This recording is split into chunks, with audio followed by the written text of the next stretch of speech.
Three international organizations confirmed the worsening of the humanitarian situation in Yemen as a result of the continuation of the war. It stated that more than three-quarters of the displaced are unable to provide rent for the houses in which they live, and that more than 7 million people live in poor housing. This report has more details.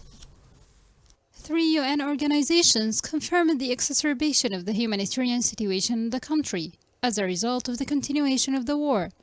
and stated that more than three-quarters of the displaced are unable to provide rent for the homes where they live, and that more than 7 million people live in inadequate housing and without household appliances. Reports shared by the United Nations Office for Humanitarian Affairs, the World Food Programme, and the United Nations Population Fund confirmed that displacement, poverty, disruption of livelihoods, and access to public services need durable solutions to the conflict. According to these reports, the Shelter and Non-Food Items Cluster estimated that there are 7.5 million people living without basic household items, and this amount is expected to increase by 2% every year. A recent study also has shown that the needs for shelter have increased significantly, with more than 5.3 million people facing acute needs in this aspect, and asserted that the internally displaced face countless challenges.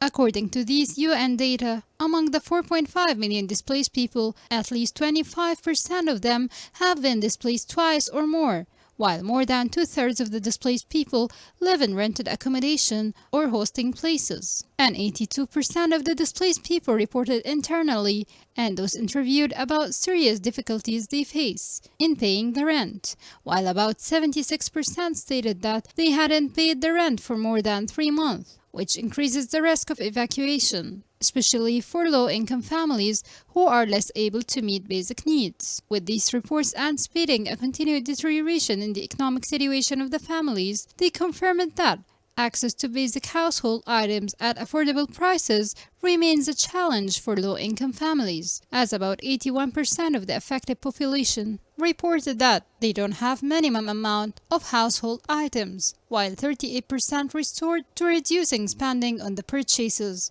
of basic household items.